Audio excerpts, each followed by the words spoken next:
Olá, pessoal. Vamos dar continuidade aqui ao nosso trabalho. Estávamos falando anteriormente dos gurus da qualidade.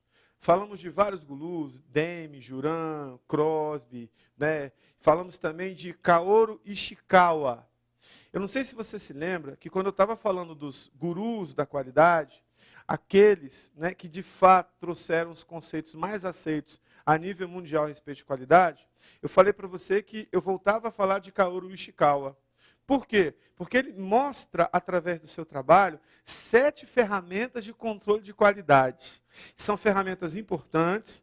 Interessante que essas ferramentas de controle de qualidade são ferramentas que estão presentes e podem ser utilizadas também dentro de outras áreas de uma fábrica, de uma organização, de uma empresa. Então, isso é um dado interessante. Então, nesse momento, a gente vai estudar um pouquinho mais essas 7 ferramentas do controle de qualidade de Kaoru Ishikawa, que anteriormente eu tinha falado, né, que eu iria anteriormente, futuramente, falar dessas 7 formas ou 7 ferramentas para fazer o controle de qualidade. Você que não sabe, Kaoru Ishikawa, nos anos 60, né, ele foi um daqueles que, vamos dizer assim, adaptou, né, o contexto da qualidade à cultura japonesa.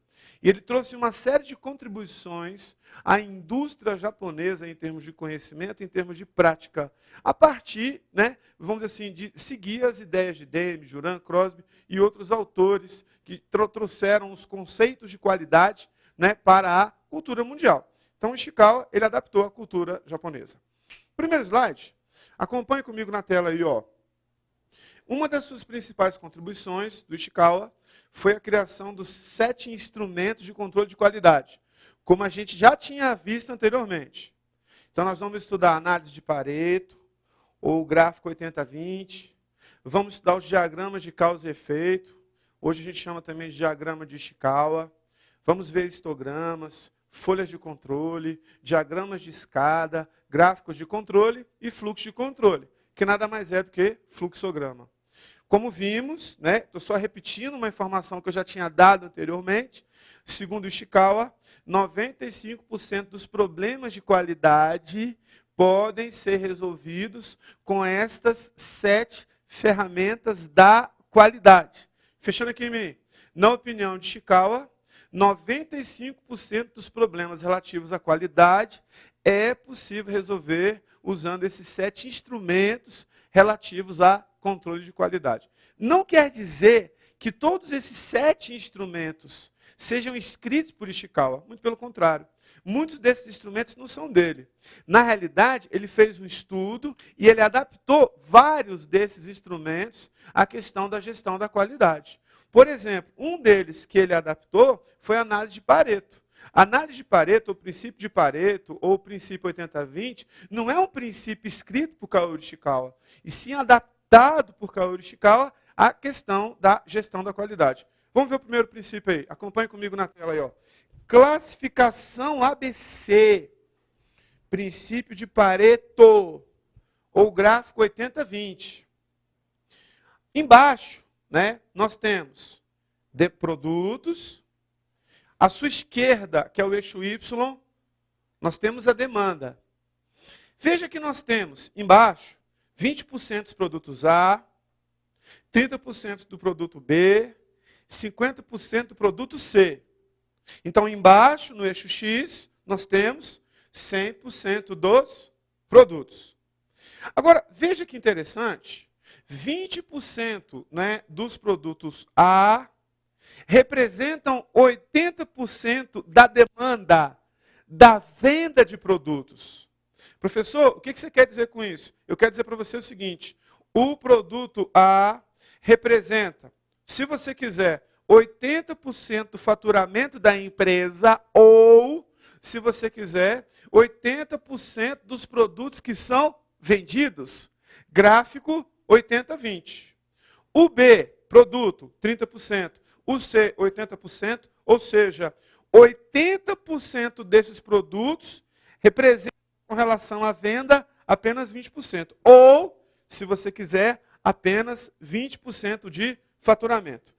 Pegando isso dentro do nosso contexto de qualidade, a gente pode afirmar também, por exemplo, né, numa outra abordagem, 20%, né, dos produtos A representam 80% dos problemas da empresa. Daí o nome gráfico 80-20. Tudo bem? Fechando aqui em mim. Então, gráfico 80-20. Curva ABC, ou princípio de Pareto, ele categoriza, ele faz um estudo de 80-20. Ou seja, 80% dos problemas relativos à qualidade, exemplo, são relativos a 20% dos produtos. É claro que a curva ABC, princípio de Pareto, a gente pode também utilizar em outros contextos, que foi esse exemplo que eu dei para vocês, né? 20% produto A representa 80% do faturamento. Os 80% lá que são vendidos de produto B e C só representam 20%. Significa dizer que nessa outra ótica, o produto A é o produto mais importante. O produto A é aquele produto que a empresa vai priorizar. O produto A é o produto que a empresa vai ter um carinho, vai ter uma atenção toda especial. Tudo bem? Próximo slide. Acompanhe comigo na tela. Classificação ABC, princípio de Pareto ou gráfico 80-20. Vilfredo Pareto, economista italiano, definiu o princípio que os valores majoritários, 80% do seu valor de um produto, né, determinado, são decorrentes de uma parcela relativamente pequena de alguns de seus componentes, 20% do seu número. Ou seja, 80% dos problemas, 80% das vendas, 80% da demanda de produtos é relativo a 20% apenas de um determinado valor de um produto. Na prática, o princípio recebeu o nome de regra 80-20. Para ele, 80% do volume de problemas, olha só, 80% do volume de problemas é constituído por apenas 20% de eventos catalisadores. Moral da história, o princípio de Pareto é um meio de comparação que permite analisar grupos de dados ou de problemas e verificar onde estão os mais importantes e os prioritários. Fecha aqui em mim. 20%. Pegando aquela questão do produto, dos produtos da empresa, representam 80% dos problemas. Gráfico 80-20. Esse gráfico de Pareto é um dos estudos que se faz com relação à qualidade, né, que foi um dos princípios utilizados por Ishikawa para ver uma das 7 ferramentas do controle de qualidade. Lembrando que a gente pode usar esse gráfico em vários contextos, mas no nosso contexto aqui, a gente está usando no seguinte sentido, falando de 80-20. 80% dos problemas são causados por 20% dos produtos. Mais ou menos isso que quer dizer. Beleza? Próximo. Acompanhe comigo na tela. Outro diagrama importante é o diagrama de causa e efeito. O famoso diagrama de Ishikawa, ou diagrama espinha de peixe. Esse diagrama, originariamente proposto por Kaoru Ishikawa na década de 60, já foi bastante utilizado em ambientes industriais para a localização de causas de dispersão da qualidade do produto e no processo de produção. Se há a causa de dispersão, que a gente chama de causa e efeito, significa dizer que é possível, através desse instrumento, mensurar a questão da qualidade. Esse diagrama é uma ferramenta gráfica utilizada para explorar e representar opiniões a respeito de fontes de variações em qualidade de processo, mas pode perfeitamente ser utilizada, né, na análise de problemas organizacionais genéricos. Ou seja, o diagrama de Ishikawa ele pode identificar, organizar e apresentar de modo estruturado a causa do problema e seu efeito, relacionando isso à máquina, mão de obra, materiais e meios de trabalho. Uma nota importante, essa ferramenta é utilizada tanto na gestão de processos, forma sistemática e reiterada de fazer algo, como na gestão de qualidade. Fechando aqui em mim, diagrama de causa e efeito. A gente vai pegar as causas e o efeito da dispersão da qualidade. A gente vai fazer um estudo das principais causas que dão origem àquele efeito. No nosso contexto, dispersão, afastamento, falta de qualidade. Tudo bem? Próximo slide. Acompanhe comigo que interessante. Olha só, sendo assim, o diagrama de Ishikawa conduz a uma miríade de causas, sem estabelecer exatamente quais as raízes do problema. significa dizer que este gráfico é um gráfico genérico. Este gráfico é um gráfico que traz indicadores, mas é um gráfico que não mostra o problema com precisão. O diagrama tem como ponto forte. É uma ferramenta que levanta, ferramenta de levantamento de direcionadores. É uma boa ferramenta de comunicação. Estabelece a relação, entre o efeito e suas causas. E possibilita que eu faça um estudo à parte, fazendo um detalhamento das causas. Este detalhamento das causas, ele pode ser feito. Mas este detalhamento das causas, ele é um estudo à parte. Este gráfico também apresenta os seguintes pontos fracos. Não apresenta os eventuais relacionamentos entre as diferentes causas.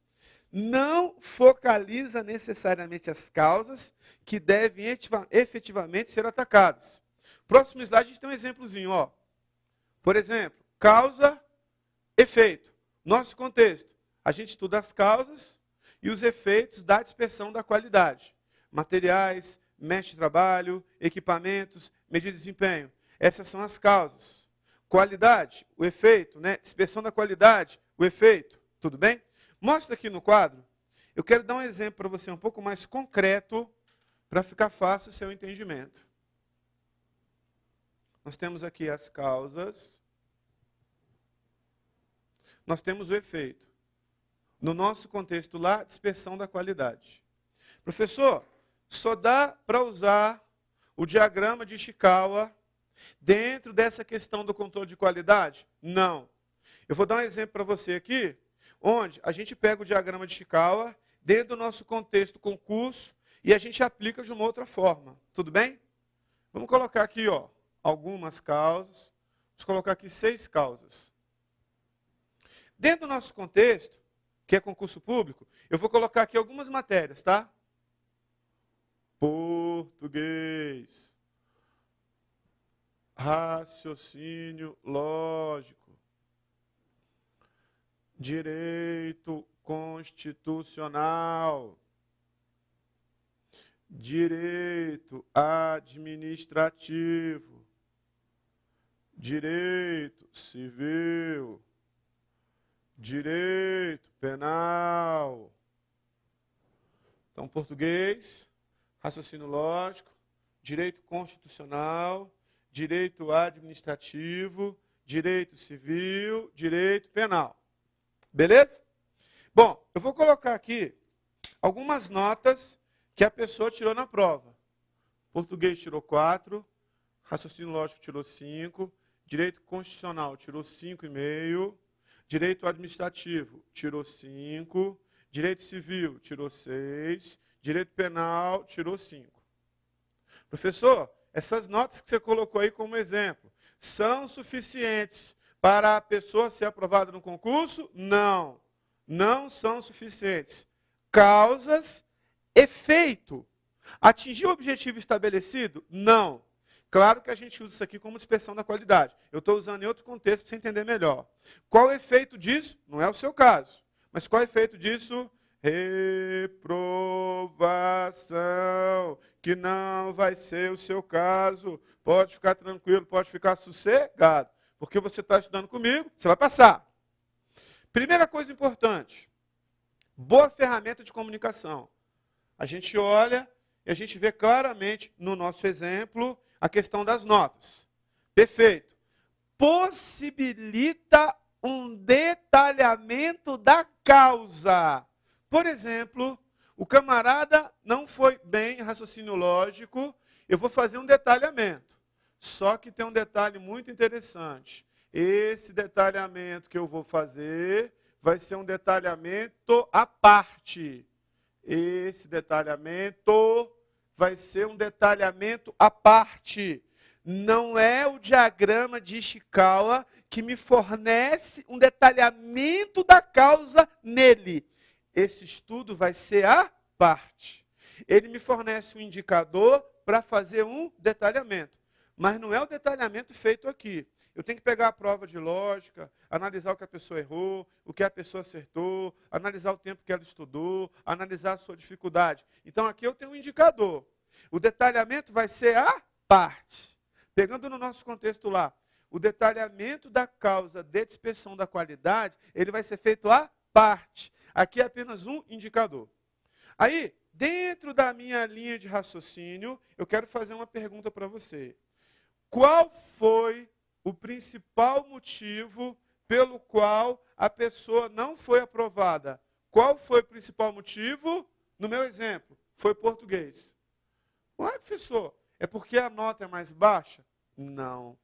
Quem não sabe português, quem não sabe interpretar, tem dificuldade com raciocínio lógico, tem dificuldade com direito constitucional, tem dificuldade com direito administrativo, tem dificuldade com direito civil e tem dificuldade com direito penal. Moral da história, eu sei que essas causas estão relacionadas. Eu sei que nesse exemplo didático que eu estou dando para você, o maior problema do aluno é a língua portuguesa. Beleza. Só que tem um detalhe, não é o diagrama de Ishikawa que me fornece essa informação. Através do diagrama, eu posso chegar a esta conclusão, mas não é o diagrama que me fornece isso. Não é o diagrama que me fornece essa informação. Moral da história, a partir do diagrama de Ishikawa, eu posso fazer um relacionamento entre as causas. Aqui, ó, as causas estão relacionadas. No meu exemplo, qual o problema maior? Língua portuguesa, que fez com que as notas fossem baixas em todos os quesitos. Por quê? Todos os quesitos têm que ter o quê? Capacidade interpretativa. Se não tiver capacidade interpretativa, o aluno vai ter problema, o aluno vai ter dificuldade. Então, o gráfico não fornece a correlação entre as causas. Essa correlação pode existir, no meu exemplo existe, mas é um estudo, é um detalhamento que vai ser feito à parte, não no diagrama. Beleza? Tranquilo? Sem dificuldade? Volta lá, acompanhe comigo na tela. Próximo slide. Histogramas.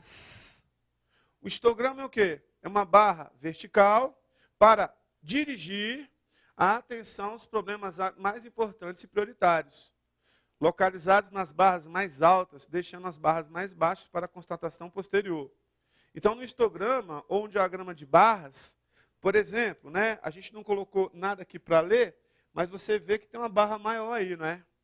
Significa dizer que no nosso contexto da qualidade, essa barra maior representa o maior problema relativo à qualidade. Maior problema relativo à qualidade.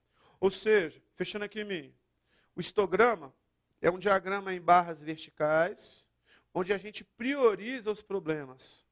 Aquele problema que você tem uma barra maior, é um problema que a empresa está enfrentando, que é um problema maior, no nosso contexto de ferramentas de controle de qualidade, e aquele que tem uma barra maior é aquele que vai ser prioritário no combate a essa falta de controle, a falta de qualidade. Tudo bem? Então, o histograma, diagrama de barra, ele é até um diagrama muito usado até na estatística mesmo. No nosso contexto de qualidade, é um diagrama que a gente faz e a gente analisa as várias causas, os vários problemas da qualidade e a gente passa a ver aqueles que estão mais em cima como prioritários.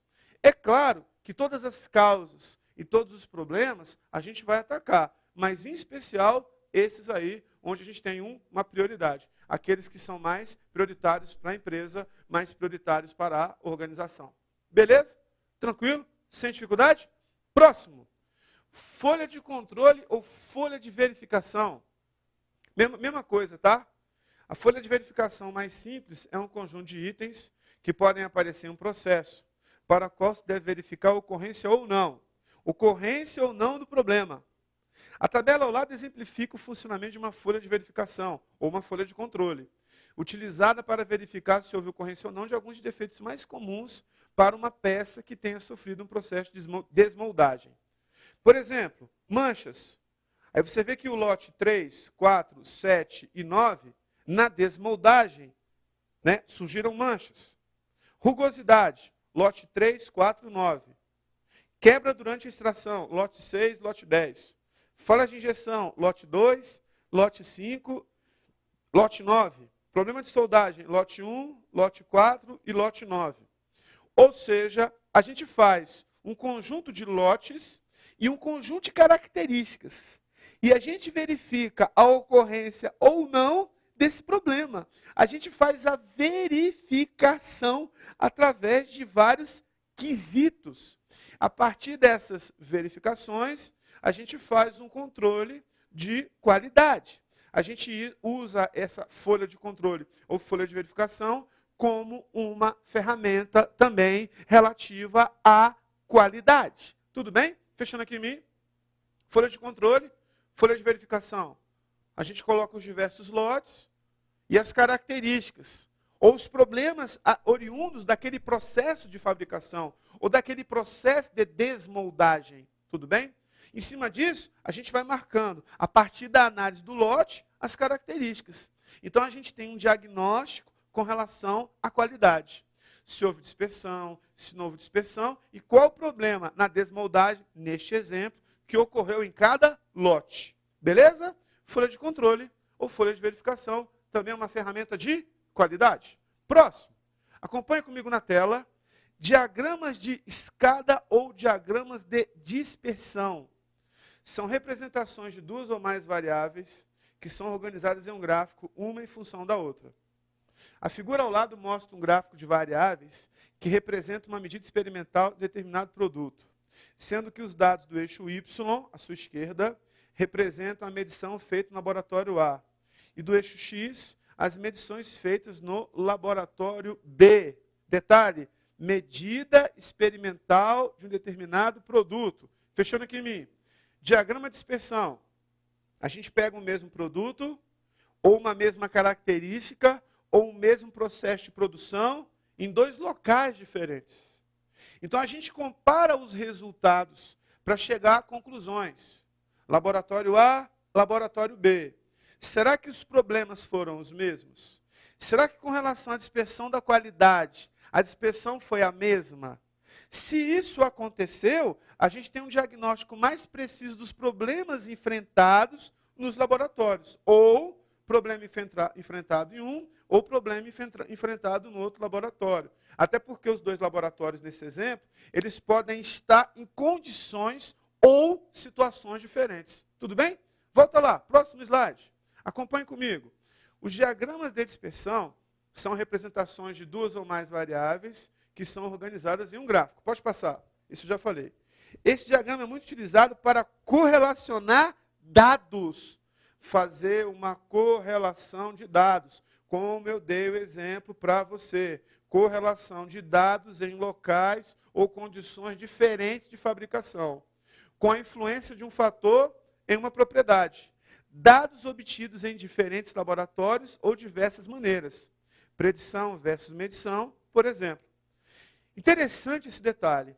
As variáveis do gráfico acima, né, ou melhor, ao lado, são ditas positivamente correlacionadas, uma vez que a medida do laboratório A aumenta, né, com o aumento da medida do laboratório B. Então, olha só, variáveis do gráfico, se no A aumenta, se no B a variável também aumenta, exemplo, predição versus medição. Se em um, se em outro, você tem um gráfico positivo, significa dizer que nos dois você tem basicamente o quê? Um aumento na medição, tanto do laboratório A quanto no laboratório B. Fechando aqui em mim, na realidade, eu estou correlacionando o que acontece no laboratório A, o que acontece no laboratório B. Se aquela variável é positiva, a outra é positiva, ou seja, o desempenho aumenta, elas estão positivamente correlacionadas. Tudo bem? Próximo. Acompanhe comigo na tela. Por outro lado, quando uma variável tem um valor diminuído e um aumento da outra, dizemos que as mesmas estão negativamente correlacionadas. Fechando aqui em mim. Um laboratório, um aumenta, o outro diminui. Negativamente correlacionadas. Por que no laboratório determinado fator está muito bom e o outro está muito ruim nessa comparação? Olha o exemplo aí, ó. Acompanhe comigo na tela aí, ó. Por exemplo, a venda de carros é negativamente correlacionada com o aumento de desemprego. Ou seja, quanto maior o índice de desemprego, menor a venda de carros. Fecha aqui em mim. Desemprego começa a aumentar, porque o mercado está em crise. Se o desemprego começa a aumentar, É porque a venda de carro está diminuindo. Consegue entender? Essa é uma variável o quê? Negativa. Porque em um momento, em um gráfico, em uma circunstância, um aumenta, o outro diminui. Por outro lado, se o aumento de carros, você começa a verificar o aumento de carros, a indústria fabrica mais, precisa de mais mão de obra, precisa de mais pessoas. Significa dizer que diminui o desemprego, fazendo uma correlação entre essas duas circunstâncias. Então, isso aí significa dizer que as duas variáveis, uma positiva e uma negativa, estão negativamente correlacionadas. Voltando lá no slide, tudo bem? Esse gráfico permite que façamos uma regressão linear e determinemos uma reta, que mostra o relacionamento médio linear entre essas duas variáveis. Ou seja, as duas variáveis como se comportam juntas. Por isso que, quando você olha o gráfico aí, lembra uma escadinha. Não lembra uma escadinha, uma subida? Por isso chama de diagrama de escada ou diagrama de dispersão, que é a mesma coisa, né? Dentre vários benefícios da utilização de diagramas de dispersão como ferramenta de qualidade, um de particular importância é a possibilidade de inferirmos uma relação causal entre variáveis, ajudando na determinação da causa raiz de problemas. Fechando aqui em mim. Mesmo que os dois sejam positivos, ou um aumente e o outro diminui, negativamente correlacionados, a gente faz um estudo e, em cima desse estudo, a gente passa a correlacionar os problemas. Essa é a ideia.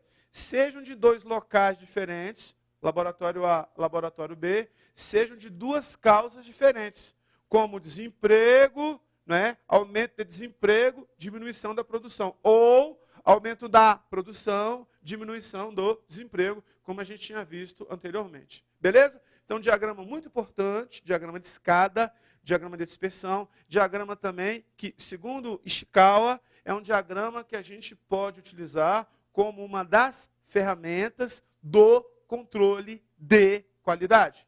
Diagrama importante, ferramenta importante, sempre correlacionando causas. Seja do mesmo ambiente, causas diferentes, sejam as mesmas causas em ambientes diferentes, que é o primeiro exemplo que eu falei para você, que é o exemplo dos laboratórios. Beleza? Tranquilo? Sem dificuldade? Próximo. Acompanhe comigo na tela. Gráficos de controle. Olha só que interessante. Gráficos de controle. Ferramenta da qualidade muito difundida. Muitas empresas a utilizaram há muito tempo, pois ele é muito útil no controle dos processos e produtos. É uma ferramenta baseada em dados estatísticos. Dados estatísticos. E por princípio, tem por princípio que todo processo tem variações estatísticas.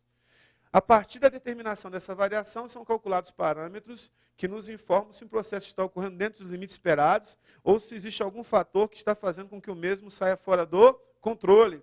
A gente faz uma estatística para ver se está saindo do controle. Por exemplo, se está na média, à sua direita, se está acima da média ou se está debaixo da média. A gente pode considerar que antes dessa linha pontilhada, antes do pontilhado, está dentro do controle. Tanto para cima como para baixo. Então, o gráfico de controle é uma ferramenta, é um dado estatístico. Dado estatístico, que me ajuda no que diz respeito a ter uma estatística baseada no controle do processo, controle da qualidade do produto, controle da qualidade do serviço. Essa é a ideia principal. Fechando aqui em mim. Veja que a estatística, lá no histograma, lá no gráfico de controle, ela está presente. E me ajuda como ferramenta a ver os problemas típicos ou a dispersão da qualidade. Entende o raciocínio? Beleza? Show de bola? Próximo. Acompanhe comigo na tela. Fluxo de controle, os famosos fluxogramas. Ferramenta muito útil, e muito importante na determinação, principalmente na visualização das etapas de um processo.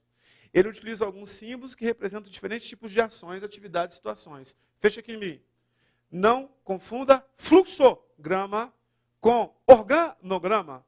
Organograma, gráfico que demonstra a estrutura formal de uma organização, o arcabouço, a parte estrutural. Fluxograma é um gráfico que demonstra as etapas de um processo.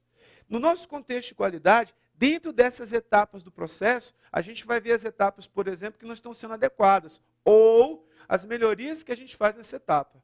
Na realidade, um fluxograma é um gráfico que demonstra detalhadamente as etapas de um processo. Essas etapas podem ser melhoradas.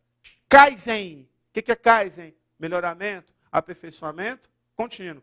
Ou eu posso pegar esse fluxograma que eu tenho pronto, abandonar completamente, fazer um inteiramente novo e casar esse processo com tecnologia de informação. Se isso acontecer, vamos chamar isso de reengenharia. Reengenharia. Eu dou um exemplo para você aí, ó. Volta lá. Ó, por exemplo, a gente tem esse primeiro à esquerda aí, ó. Início ou fim de um processo, meio ovalado, né? A gente coloca aí um quadradozinho, um processo. Uma etapa do processo. Losango, decisão. O último à esquerda aí é um documento. Quando você tem vários documentos, em cima à direita um conjunto de documentos.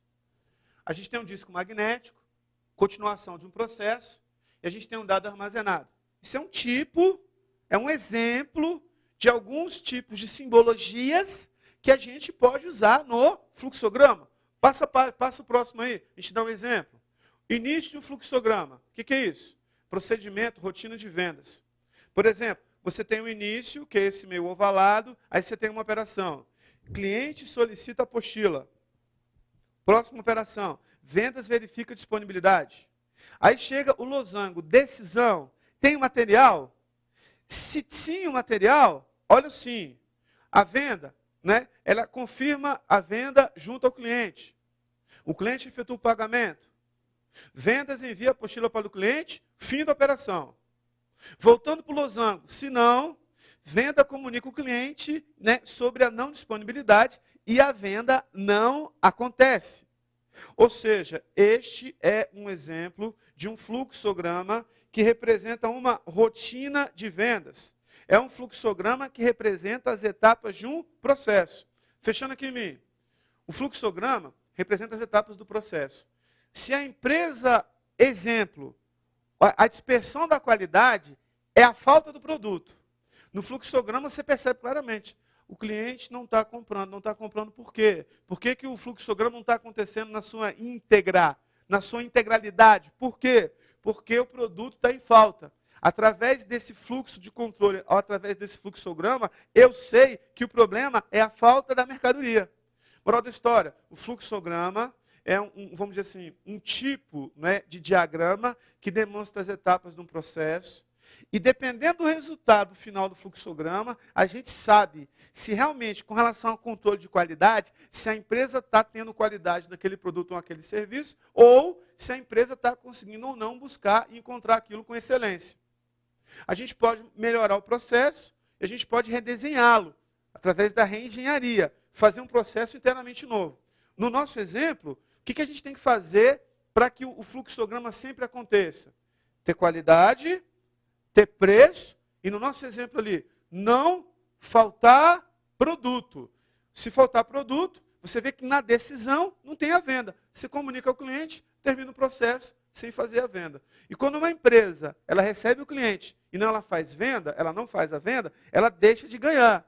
O que em outro estudo a gente chama de custo-oportunidade. Custo-oportunidade é, dentre as opções, escolher a menos vantajosa. A menos vantajosa é não vender. Para a empresa, não é adequado. O adequado para a empresa é o quê? É vender. É, de fato, conseguir finalizar o negócio. É conseguir fechar a venda. Então, o fluxograma nos ajuda nesse processo, na melhoria do processo, para detectar também uma falha ou um desvio da qualidade. Então, também é uma ferramenta utilizada na questão da gestão da qualidade. Lembrando que fluxograma também é usado na gestão de processo. Beleza?